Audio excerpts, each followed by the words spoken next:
p.m. and you guys are all here already. So let's see, is there anybody still outside? Oh, is the staff? Oh, the staff all took off, okay. Is there anybody still outside, Lauren, that you see? Could you take a quick look? There's a seat right here. We have one seat here. Right here. So we can squeeze in as many people as possible. Go ahead. No worries.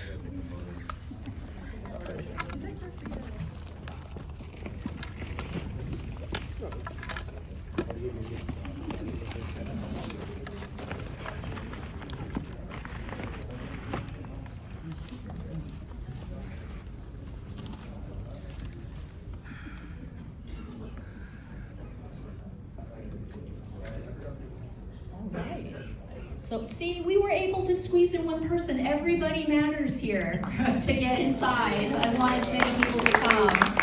So thank you everybody for coming to Anime and Manga Tourism in Japan. My name is Jessica Sang. I'm a professional moderator, but I also am an international comics historian and an Eisner judge. So naturally, it takes me to Japan every once in a while, and going over to visiting Toho studios as well in Japan. And I find that we're all here for the same reason. We have the same love of anime and manga, but also for a lot of us, it will either be our first time or our bucket list to go to Japan and visit. So I find that this topic is really important, and I want to thank everybody for coming and joining us today on 4th of July, America's 250th birthday here. So thank you everybody. So I'm really excited for the people that we have on our panel because they each bring a diverse perspective to tourism in Japan. Kay Allen, this lovely lady next to me, how are you? Very good, thank you for having me. She's the manager, regional marketing and communications of Japan National Tourism Organization. So the JNTO, which you're gonna see pop up a lot. It is the official guide to pretty much everything in Japan. When you look up Japan tourism through Google, your website usually pops up first on the top because you guys are from the government itself.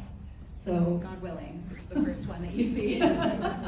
So we have someone that's from officially, part of the government that can actually tell you, because there's a lot of websites online that might not give correct information. So we want to get it straight from the source and make sure that everything that we do when we go over there, we have a great guide, we're gonna have a good time, and we're gonna learn some cultural etiquette as well. So Kenji Chamura, how are you? Very good, thank you. You are from Japan Airlines. Yes. So you are the Human Flow Creation Promotions Group, and you're the manager over at Japan Airlines. I don't know if you guys saw, you have a booth downstairs. Yes, we do. I think I've seen some of you guys there as well. Thank you. Yeah. So a lot of you, other than getting your itinerary together, you're going to have to figure out how you're going to get to Japan. And Japan Airlines is one of the great airlines to take there. So very excited to have you here. Thank you very much. Thank you. So, and next up, Hiroshi Kanatani, how are you? Very good, thank you. June is a translator, so thank you so much for coming. Thank you. And Hiroshi Kanatani flew in from Japan just for this panel.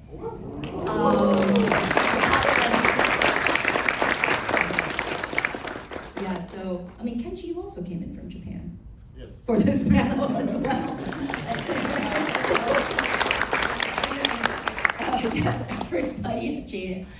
He is the only official manga artist to be officially licensed with Toho, Subaraya, and we can also announce here Gamera as well. And he comes from the perspective of somebody who's actually been to some of these tourism spots and is actually lives and spends, of course, a majority of his time in Japan, because we can be up here and tell you what to expect, what we would prefer. But he's actually been to the sites, so he can actually tell you what some of them actually look like. So for your expectations, that's gonna be just as awesome as you had hoped.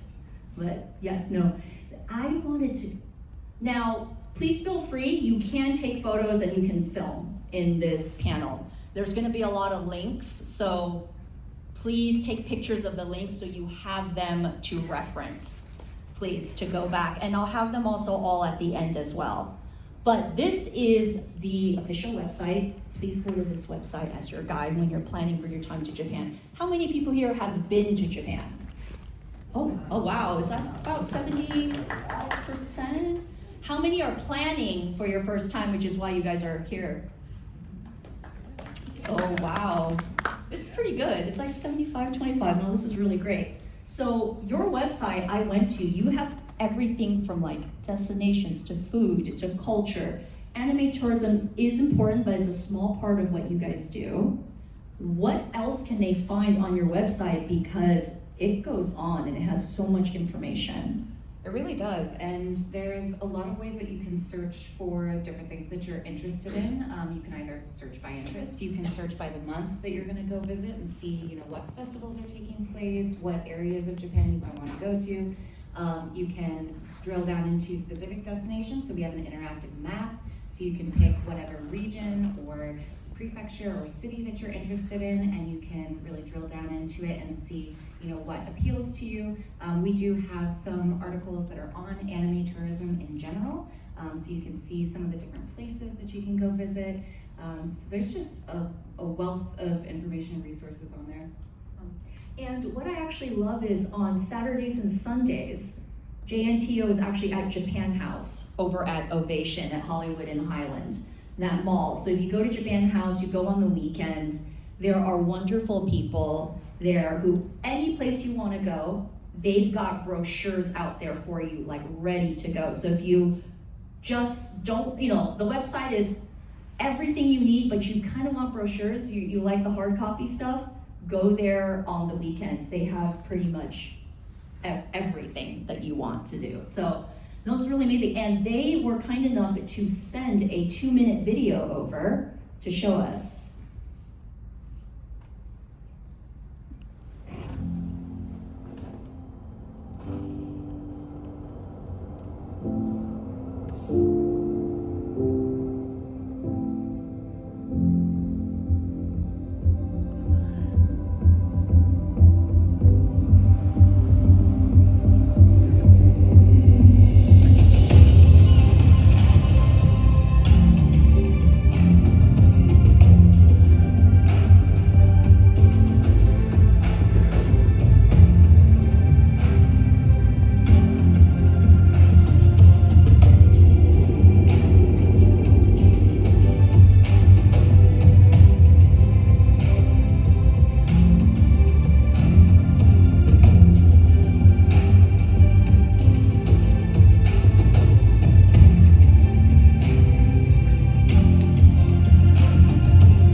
So that's probably a very different side of Japan than I think what most of you are used to seeing, the Tokyo, Kyoto of it all. In our efforts to really try to combat over-tourism that we're seeing in some of the places throughout Japan, particularly Kyoto, which is a very, very small city that's getting some aggressive love from everywhere, including the United States. We're really trying to promote the lesser traveled paths those regional areas, particularly outdoor and adventure travel. There's beautiful nature throughout Japan. We have 47 prefectures, over 1,800 miles of coastline. We go everywhere from subarctic to subtropical. So there is so much more to see in Japan that not everybody gets out to and experiences.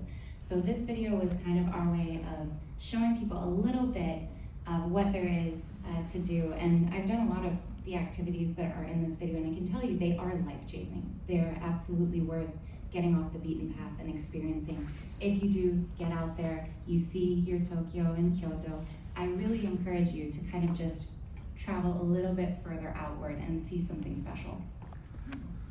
No, and that's so beautifully said, because a lot of people, they want to go the golden route, but they also want to go out more to the countryside or to other places, and they want to be able to experience more of Japan besides the anime spots that they're really interested in. We want people to stay and really support the local, economy.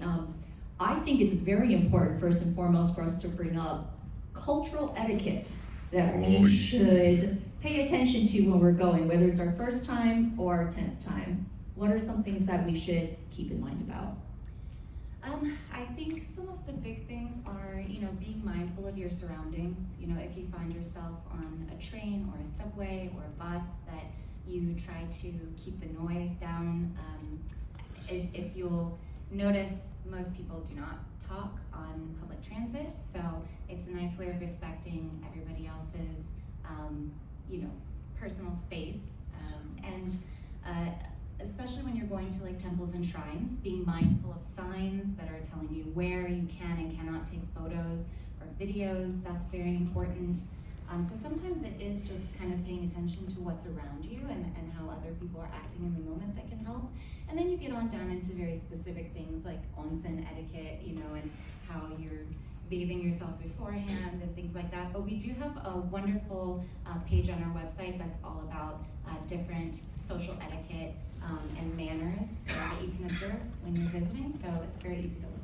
Yeah. Because one of the things in the age of social media, so many things go viral, and one of the things you said is photography and filming, and especially with the geishas. Oh yes. Yeah, please don't take, because I know many of us mentioned they are on their way from job to job. Do not take pictures of them, because we see those go viral. And often they're on a very, very tight schedule. They have very short appearances and very tight schedules in between those appearances, and they are performance artists. So when you're stopping them to try to get them to engage with you and take pictures with you, that's actually taking away from what they do for a living. They are paid for their time and their energy and to spend time with them. So if you are very interested in, getting that time to engage with geisha, to play drinking games with them, to hear stories, to watch them sing and dance, then it would be much more respectful to book their time rather than to try to stop them on the street. Yeah. So their website is actually so inclusive that it even has a section that talks about the weather there. I noticed anywhere from what to do when you need to shelter in place, to weather, to tsunamis, to earthquakes. And I find that is extremely valuable, because Japan, much like Los Angeles, has earthquakes. And I felt one when I was there the last time I was there, and it was a resource website for me, because I wanted to be sure. Everyone seemed very calm there, though. I know. I actually went to high school there, and I remember being in geology class, and we were talking about earthquakes and tectonic plates, and there was an earthquake, and no one batted an eye. And the cabinets were shaking, the doors were rattling, and I was like, and everybody's just like, okay. So, while you're doing all your research, you're going to need to find your way to get to Japan. And Japan Airlines, Kenji, I love that your booth also allowed, it showed all the new business class seats that you guys are having, and you guys have a little wheel, like a little raffle. What I love is connecting people and enriching lives. Seems to be a great model for what makes Japan Airlines kind of stand out in everything that you guys do with all the other airlines. Okay, thank you. Actually, I need to share that at Japan Airlines, we have changed our strategy for our future position. Before, we were just like transport company, bringing people from A to B, competing with other airlines and competing with prices and how much flights we can do and stuff like that. But now we have a midterm strategy of trying to enrich people's lives by sending people to all over Japan is what our midterm goal is. To do so, we are putting a lot of effort into SIT, special interest groups, such as the forerunner would be anime. So we are trying to not just carry you people to those destinations, but try to tell you where's what and where you should go. So with that in mind, I think we have a goal to actually show you guys what Japan is. And from Los Angeles or California, it is our major overseas departure station because we have so many flights from San Diego, San Francisco, Los Angeles. From Los Angeles, we have flights to Tokyo and Osaka. And as it was mentioned, we have put our flagship carrier, A350-1000, which is a really good aircraft, leaving from Los Angeles to Tokyo. So I think putting US as a major marketplace for Japan Airlines, we will be trying to promote good prices and good schedules to you in the States. And we have a lot of airlines coming from the States to Japan, but I think what makes Japan Airlines and also a Japanese airline, only Nippon Airways, different is that as soon as you go on the flight, it's Japan. And I'm sure you all love anime. Anime means that you love the Japanese culture, you love the atmosphere, and you want to be in that world. So if you choose us, Japanese carrier, I will promise you that you feel like you already enter the company as soon as you leave the boarding gate. Thank you. You know, I love the fact that you're talking about just also reaching out and enriching people's lives. It's more than just a carrier that you would choose to go over to Japan. Now, later on, you can look up on your phones because I do not have the images, but what I loved is how integrated they are. If you look up, the World Expo was in Osaka last year. JAL airplane had a Gundam on it. It also, I have a friend who only went there, was not interested in the World Expo, but just wanted to fly JAL. For that reason, they also had a bus that had Gundam on it on the side. So they really understand kind of what a lot of visitors and tourists would like. And it was amazing. So later on, you may Google it and look on your phone for the World Expo next year. But I actually wanted to show that originally, for those who read the description, now that I think about it, if we were to go through everything Japan has to offer for us in terms of anime and manga tourism, this panel would be 7 hours long. So yes, this is at the JAL booth downstairs. It is right next to their booth. Say hi to Kenji.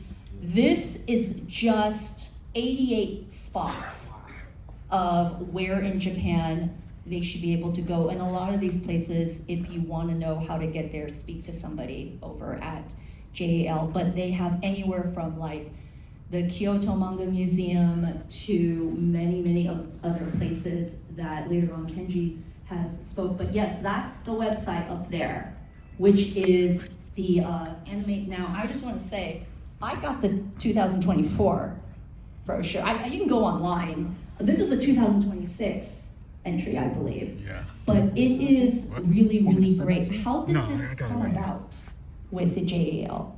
Okay, this collaboration with Japan Anime organization started at 2016.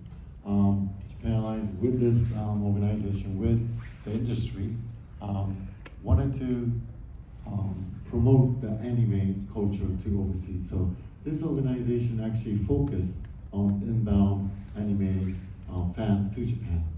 But because of the COVID and a lot of copyright issues, we have not actually done much promotions overseas. To be honest, we only been doing this for a couple of years, and I think it's the first time we did it properly in the US this year. I have to be honest, me myself, I am a very avid anime fan, but I'm basically a TV person. So if you look at the panel here, I actually don't know like 70% of the anime. And I am so surprised that a lot of people visiting this booth actually says, I know all of them kind of. So I just wanted to show you how deep the anime culture is. I think in the US, I was really surprised. But please come and visit. This 88 spot for 2026 is actually like 124 because it's like the 10th anniversary. It is chosen mainly by the Japanese anime fans. Every year they do a vote of which anime they think is the best. So if you come and watch this, you will be connected to the Japanese anime community. And it might be exactly the same. And I truly think you guys are all the same. You love the same things. So here at Los Angeles, we are asking you people to actually vote for 2027. So if you can just come to our booth and just kind of try to push your favorite anime inside the voting, maybe next year it's gonna change a lot. So we would like to always be connected, not being just an airline, try to sell seats, but to go with you to promote anime in Japan. And thank you for mentioning about Gundam. There are a lot of issues because we are in contract with them. But I think as a carrier, we are just a big billboard. We have a lot of space on the aircraft and we want to promote things for customers going board. And I have to be honest, anime is one of the very good promotional tools that we use. So we use you to try to sell things. So Gundam was just a thing, but in the future we might have something else. So please watch and see how it goes. And I mentioned just one of the places is like the Kyoto Manga Museum, but something very important that you had actually mentioned to me is if you're going to Kyoto, where should people be staying? Yes. If you're going to Kyoto, we would gently encourage you to stay in Osaka because it is the third largest city in the country. So you have a lot more availability. The pricings are going to be better for you too. And let's be honest, Kyoto is a very sleepy city. She goes to bed early. So if you want to have a nice kind of nightlife atmosphere, you're going to have a lot more fun in Osaka, where you have a lot more bars, a lot more restaurants that are open late. So I would recommend doing that. If you go in between Kyoto and Osaka, you have 15 minutes by bullet train, 45 minutes by local line, so it's not that far in between the two, and you're just gonna have a better time in terms of crowding. Yes. And I will say from a personal experience, me and one of my best friends who's a writer, who's actually in the room now, we arrived in Kyoto, but our train was like 9-10 p.m. Nowhere to eat. And it was like a Friday. We found one ramen place at 1 a.m. Had we, done a little bit more research on the website, we would have known you want to stay somewhere else that has more bars and nightlife and food, then go to Kyoto the next day and do that. So do not starve. I was very grumpy. Don't do it. So do your research, to do that. Now, take a photo. We're gonna stamp rally people. I noticed there's booths all around that have their own stamp rallies going on. However, I went to this website, which you can check out later on your phone. Tell us a little bit more about the stamp rally, Kenji. Okay, this was started in 2024. I was one of the people who actually started this. As I mentioned before, Anime Tourism Organization JAO are in coordinating each other, so we are actually promoting all of Japan through that organization. So we have like 100, 200 animes to show you. But at the same time, because we are an airline, we want to offer something different. Like just mentioning where should you stay in Kyoto and stuff like that. Personally, anime people in Japan, anime fans, they go all over Japan to actually go around the spots that they want to see. So if you are those people who wants to go to Japan and who wants to see everything, you should stay in one place. You should go around with your suitcases and wait for the hotel check-in time and check-out time. A lot of Japanese people, they just do a day trip. They just catch the first flight from Tokyo, and I promise you the furthest you can go is Okinawa, which is like 2.5 hours away. But everything within Japan is less than like 1.5 hours on the flight. Meaning if you catch a 7 o'clock flight, you'll be there by 9. And arriving at all the places around Japan at 9 o'clock in the morning, you can actually do 7 hours touristing, walking around that place, and actually catching the last flight back to Tokyo is what you can do. So to actually push that idea to you, that's why I made your Anime Spot Pigments a sanctuary. So for inbound market to you people, this is our first year. So there's nobody actually doing it, but we have the Japanese version of this stamp ready. It's been going on for 2 years. We have about 3,000 anime fans. Some avid fans will go to 6 places per month. Because the thing we do is you stamp, and if you fly Japan Airlines within 1 week of that stamp date to that destination, we give them 500 miles. So it's like a perk. But to get that miles, there is like really avid anime fans going all over Japan, flying Japan Airlines, thankfully, and just doing that stamp. But I think when you come to Japan, you only have like 2 weeks, maybe 1 week.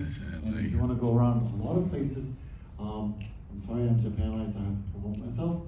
Please fly us. Use this stamp system and you will get a mile. So if you become Japan Airlines member, the second time you go to Japan, you get the miles to have the free flights all around Japan. So please have a look and see if you like. And then you also have a great deal for bundling your international airfare, right? For getting your domestic flights Yes. for cheaper. Yes, if you connect to domestic destination, we do have system of making that free. So that's one way, or just stay in Tokyo. If you come to my booth tomorrow, I'll tell you, just stay, find a reasonable hotel for like 2 weeks, and there's a lot of places you can go around Tokyo. So just plan your 2 weeks, like, okay, first 3 days all over Tokyo. 3rd week I'll go to Hiroshima, day trip. The 4th day I'll go to Hokkaido, day trip. You can make your own trip. I think if you really want to go all over Japan and see everything, you'll one trip. And I will say, if you are planning around this, Anime Tourism 88 or the Stamp Rally, I guarantee you, we always encourage that you don't just experience and leave. Like, I did, I'm like, oh my God, like Universal Studios Japan, and then I'm out. Any place you go, no matter how local you feel it is, JNTO on their website has multiple articles in that, like about the local town, the city, the prefecture, pretty much everything that I will actually bring up later, because when you Google, it was one of the first things that came up. So don't just go to that theme park or that statue or that manga museum. Stay and really look around and experience the local, places. It's beautiful. Some people just go in and then they leave. Can I mention one thing? Sorry. No problem. A a lot of anime places, it only takes 15 minutes to look. So you actually need the local touristy information exactly to enjoy the food area. No, that's amazing. You know, and I asked, are there specific areas that you want visitors and tourists to really pay attention and like, you know, really think about, really plan your time there? This was some of the suggestions by Kenji. That image, when you look up Oita from Attack on Titans, that actually came from, again, the JNTO website. So they are one of the official ones, and it looks, from friends who have been there, if you go on YouTube, there's many videos of people who reference your site and said it actually looks exactly like that. And so these are some of the small places to like recommend. If you notice, it's not just the 3 major cities that everybody think of. It's all these other areas in Japan. So this is actually really, really wonderful. Now, we all know we're here at Anime Expo, and we're all here because we have a common love and we're learning that there's actually more to explore. But Kei and Kenji, what do you feel did you always feel anime tourism was there? Is it on the rise? Why do you think it happened? Is it due to social media? Is it due to more consumption? Like, why is there more of an interest in it that you feel? I think there's a number of different reasons. There's definitely a rise in the popularity of anime as a whole. I mean, I remember being young and it was not something that was popular in school, and definitely wasn't going to get you many friends outside of your circle. So I'm happy to see how much it's grown, how popular it is, how it's just broken kind of into the mainstream in a lot of ways, and I think that's absolutely having its effect on the tourism industry. And in a lot of ways, we see things through feedback that we get from tour operators, from travel agencies, and they're getting so many inquiries from their clients that are doing, multi-generational travel, that, their clients' children really love anime, really love Japanese culture. They want to go to Japan and experience all of the places that they've learned about from their favorite shows, their favorite manga. And so now tour operators are creating product around this. And so you're getting a lot of big operators that are creating, not just for the children, but for their parents. Obviously, they're the millennial and the Gen Xers that have loved this for decades and want to get there and experience it, and now have the disposable income and the freedom to do it.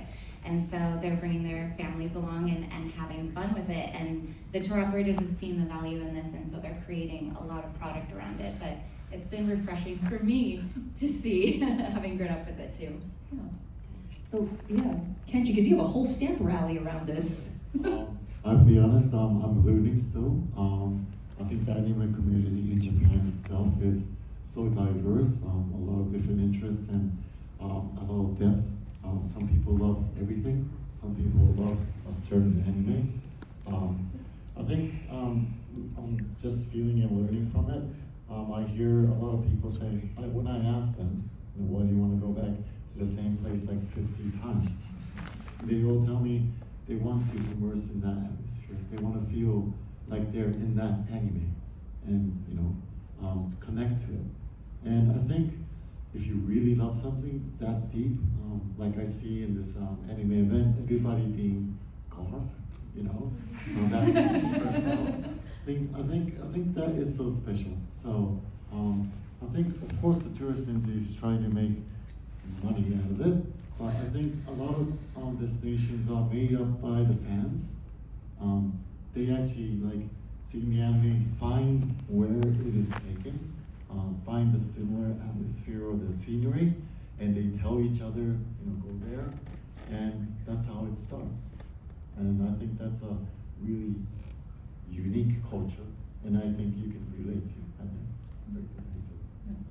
And I have to, the elephant in the room to address is because I get this question a lot, but because I'm not, deeply steeped into it, they're like, when you Google anime stuff to do, nerd stuff to do in Japan, Akihabara comes up, right? It's the first. You hit Google Images, that city, that Sega building is everywhere. However, people will go and they'll be like, oh, this is different than what I thought, or this is different than what I saw 5 years ago. Oh, I didn't realize this was happening.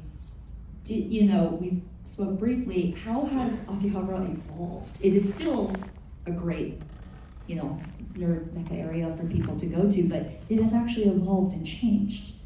So what, have you observed anything, heard anything about it?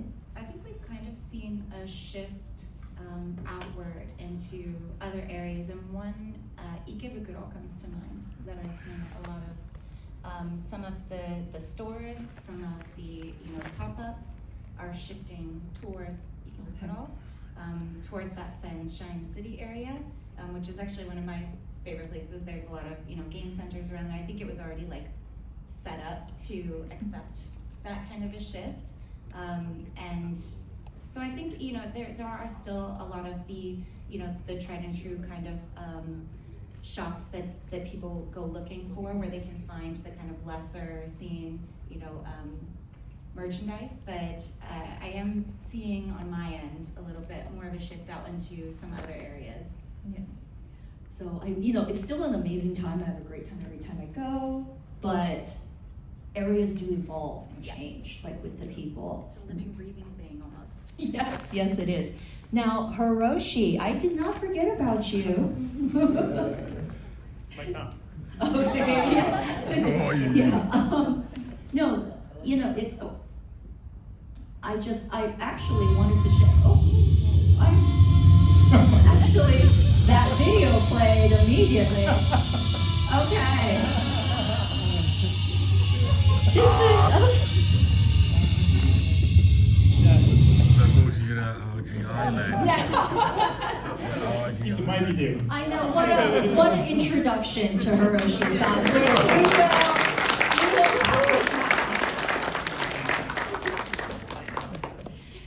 And before we get to him really fast, on the bottom you see Anpanman, which I know I am mispronouncing. This is something for those who do not know. This Japanese character franchise is $56 billion, which is more than Superman and Batman combined. Damn. Oh, exactly. That was one of the places that Kenji had actually recommended for those who don't know this character, because there's actually so much more that Japan has to offer, even in terms of characters and animes that people may not have thought of. Because I saw that when you put that down, I was like, I don't know if everyone knows how popular. In the Western side, not as much. So when you guys come back, bring it, bring the love for it back. But this character is $56 billion, and I think that's really amazing. Now, Hiroshi is actually in Japan mostly year-round. You do travel internationally and globally around to so many different conventions, but he actually has eyes on the ground and has been to some of these areas that are recommended. This is him out there. The Gundam statue has actually changed twice. Tokyo and Kitakyushu. Kitakyushu. Yeah, Kyushu. And also, so Dawaji Island. that was the video of him ziplining into the mouth of the Godzilla zipline. Nawaji, he has actually been there, so he knows. Now, was it so fun that you went twice? Because you have 2 different shirts on there. 3 times. 3 times.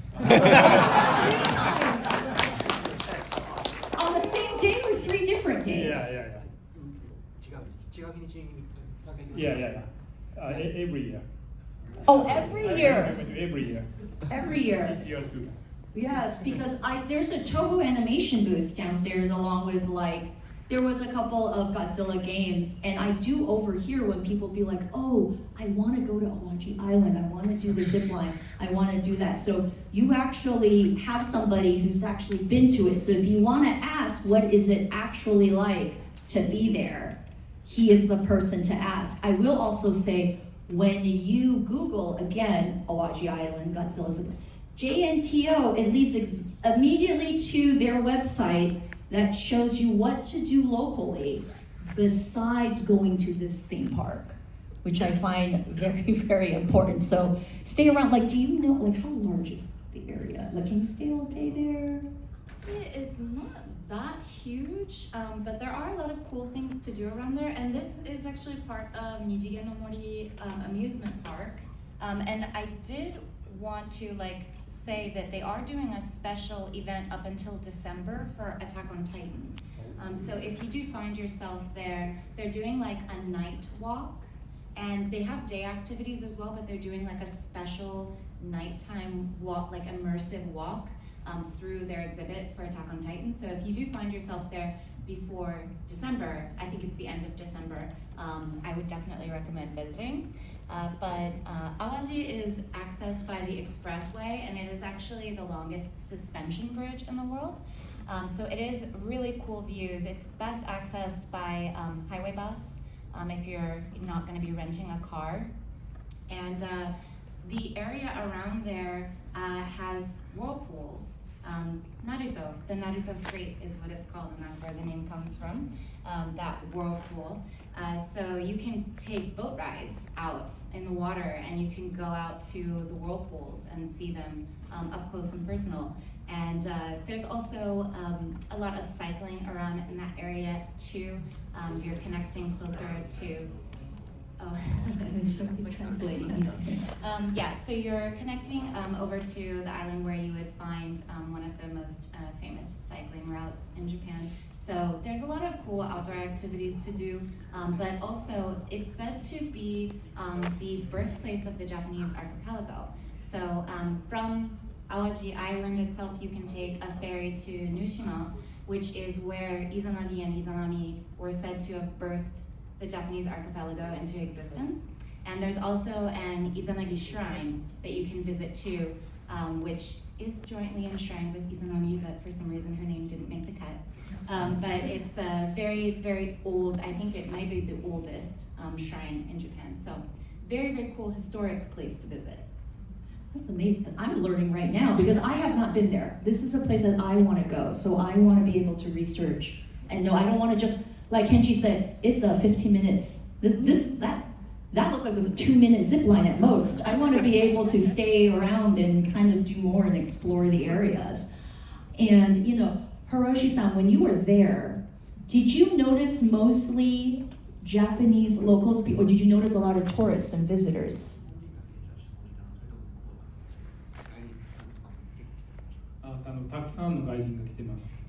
There's a lot of people from traveling from out of state, coming to visit. Okay. Yeah, a lot more foreigners than Japanese. Oh, a lot more foreigners. Okay. I'm going to do that.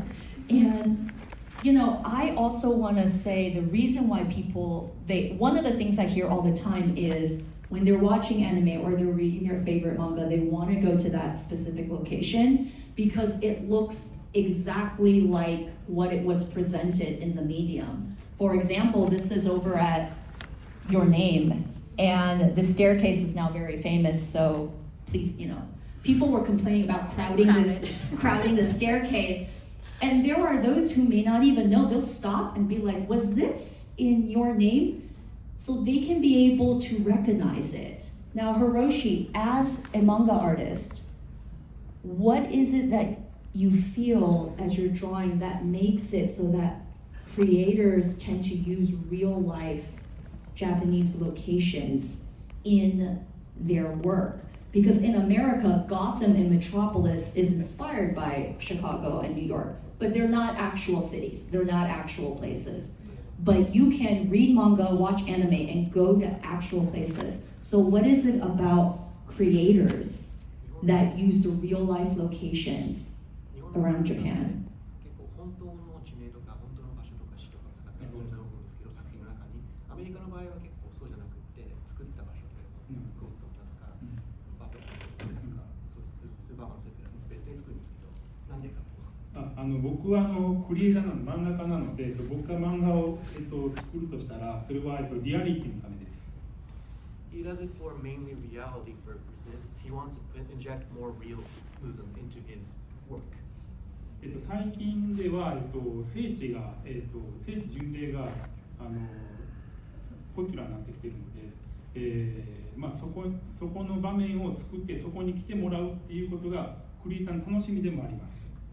So So there's some enjoyment involved in the creation of the work to promote the places that they are from or that they've been.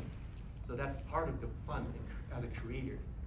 だから例えば、僕が、自分の、街を舞台にして漫画を作って皆さん来てもらったらすごく嬉しいですね。So if he creates works that includes locations that he has drawn, and you guys actually come to those locations, that is the most happiest he's going to get it to be. でも僕は怪獣漫画家なので、多分街を壊すとか、多分そのJALさんとプロモートしてもらえないような。But since he's a kaiju manga artist, the places he promotes are mostly going to get destroyed. That's fair. But nonetheless, he's happy to have you guys go and visit the places that he puts in his works. So Japan Airlines is probably not going to promote with me. We don't want to destroy the country. でもゴジラとガメラはいろんなとこ壊してますよ。Yeah, Godzilla and Gamera that he works on does destroy a lot of. So you travel internationally around to so many conventions and you meet so many people, Hiroshi. What is it like seeing that, your beloved country where you're from, to see the global influence that he's having to the point that there's, stamp rallies and, Anime Tourism Association, and you now get to see it blow up from your home country. What is that like for you when you go around the world and see it? 今話の通り、サプライとかいろんなプロモーションで一応世界中にそうやって広げていると思いますので、そうやってプロモートして来てもらえるってどう思いますか？そうですね。例えば僕は漫画描きなんで漫画だけ描いてますけれども、そうやっていろんなものとコラボレーションしてですね、例えばアニメとか、スタンプラリーとか、フィギュアとかそういうものをコラボレートしてきて、そういうのが皆さんに知ってもらえるっていうのはもう二重の楽しみがありますね。So promoting the works that he puts out there, and then also like getting it promoted by these kind of stamp rallies or like let's say figures or models, whatever it might be, is very much secondary happiness that brings to his work and his for his personal happiness. では今の産業はやはりそうあるべきだと思ってます。And he feels that's how it should be to continue to promote. We actually have time for questions from the audience, and I will have to say the microphone's in the middle if you guys want to stand in the middle and ask. Please no comments, and please limit it to one question, and language friendly.